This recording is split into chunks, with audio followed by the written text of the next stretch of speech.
He was sleeping peacefully for the first time in a while since all this hell started on Earth. Flashes of what he did yesterday with Na-Yeon were the only thing on his mind. His feelings were a mess, but the odd thing was, he didn't seem to feel regret or anger that it had happened.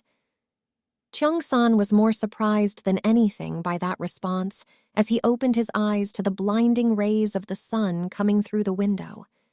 The room was covered in bright light, and he wondered how he had managed to sleep in so carefree.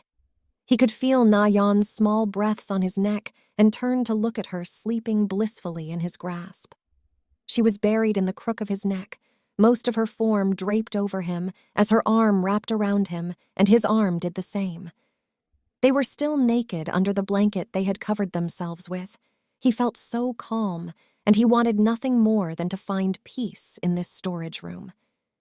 He moved slowly, so as to not wake her up as he turned to face her. She looked so rested, so peaceful, something that he had never seen before. She grabbed his arm with a strength that betrayed her slender arms, which brought a smile to his face. Cheong-san nervously reached out, parting some of the hair that was covering her face. After parting it, his hand remained placed on her cheek and stroked it lightly as his fingers traced all over her face and over her lips. Those were the lips that had taken his proper first kiss. Anjo had kissed him back when they were kids as a joke, but he doubted that counted. She was his real first one. He was hers. That was still baffling him, that she had let him be her first kiss, let alone be her very first, and her his. He could still picture it like a dream coming and going in flashes. He doubted he would ever be able to forget it, forget her. He doubted he would want to. In those moments and this one, it felt as if everything and everyone faded away, and it was just the two of them. Na-Yeon had been sleeping peacefully in a dream that seemed miles from anything that she could have imagined before. She had been laughing and exchanging stories with her mother in the kitchen, whilst her father and Cheong-san. He had been outside with her father on the grill while laughing with her dad. Once in a while, they would throw glances at each other and then get teased by her parents for it. It all seemed surreal. She felt herself wake up, but she so desperately wanted to return to those dreams of an alternate reality. When her eyes opened, she looked at Cheong-san. He was just staring at her as he stroked her hair and her cheek. His eyes met hers before he simply went back to his task. She just sighed, ignoring the grunts and growls from the zombies outside that seemed like distant whispers. "Morning," Cheong-san said, not looking at her but stroking her hair. "How did you sleep?" She looked at him. Was he really asking how she was? Na-Yeon was more surprised till she realized how long she had been taking to answer the question as she looked up and saw him staring at her, waiting for her answer. "I'm good. I haven't slept like that in a long time." He just nodded at her answer. He could tell she had slept better just by the small smile that she was trying to hide, which was making it difficult to hide his own. She snuggled up further into him, taking a deep breath. "You need a bath." That seemed to break the tension as he laughed for a bit, and she soon joined him. "The both of us need one." She lightly hit his chest. "That's rude to say to a lady," she said with a playful pout, unknowingly spurring memories with Cheong-san of his mother whenever he treated Anjo just like any other boy. He stopped stroking her cheek as she just held his hand there on her face, looking into his eyes as if searching for something. Their blissful morning was interrupted by some distant growling of zombies that made Cheong-san perk up as he sat up in their makeshift bed. Na-Yeon felt robbed of her warmth because he had made a rather good heater. She sat up next to him, hiding her exposed chest underneath the blanket. She knew she didn't need to. After all, he had already seen her. Her hand met his shoulder, and there was no flinch at all as she ran her hand up and down his back. Still shocked at the bruising that was on him now, accompanied by some much lighter marks of her own on his body. Last night had just been an avalanche of emotions for the both of them, and they hadn't known when they had settled. She stood up, leaving Cheong-san to just look up at her as she let the blanket fall from her form. Among these donations, she knew they had to be something. It didn't take her long to find something close to it. Medical supplies.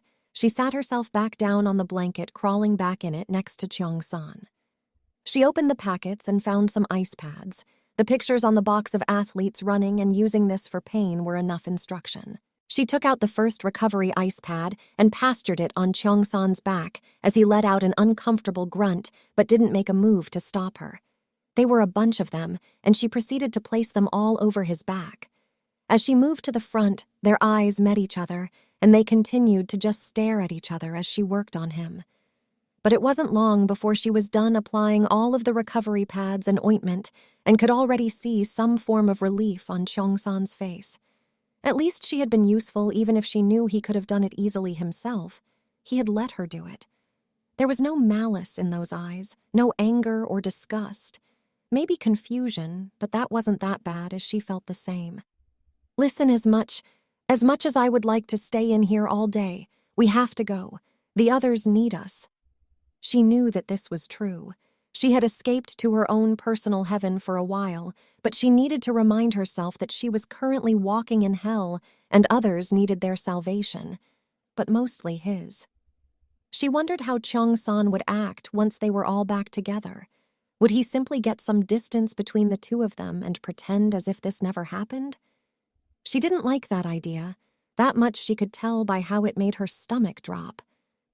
"Cheong-san?" she asked, garnering his attention.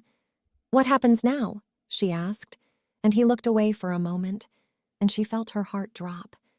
She knew that it had only been a spur-of-the-moment thing acted on by feelings that were still nothing but a spark, but she hoped it had meant something. Anything. Before she could delve deeper into a rabbit hole of her emotions, she felt the press of lips on hers. It stunned her for a moment, but she soon relaxed into the kiss, hooking her arms around his neck. They pulled each other close in their frenzied kissing before quickly breaking apart and resting their foreheads against each other. A small smile formed on her face as she closed her eyes. She knew now that even with all that was going to happen, something had definitely changed between the two of them. She felt a gentle kiss on her forehead before he pulled her closer, resting his chin atop her head. Cheong-san knew that now he had another person to protect, which didn't ease his worries. He knew he could control things in here, but out there, everything was the roll of a dice. His feelings for Na-Yeon were still murky. He still hated her and what she had done to his best friend. But now a part of him wanted to protect her and never see her cry as she had before. It was odd and confusing. He knew if he focused on it, he would just get stuck in a loop thinking about what was right and wrong. He didn't want to let what had happened to stop him from experiencing something new. After all, with how the world was going, these might very well be his last days. They could only fight and dodge for so long before they made a mistake that cost them their lives. He held Na-Yeon tighter. He wanted to get everyone out of here, even if it was the last thing that he did. "Let's go." He felt her nod in his chest as he promised himself in his head, "I will protect you.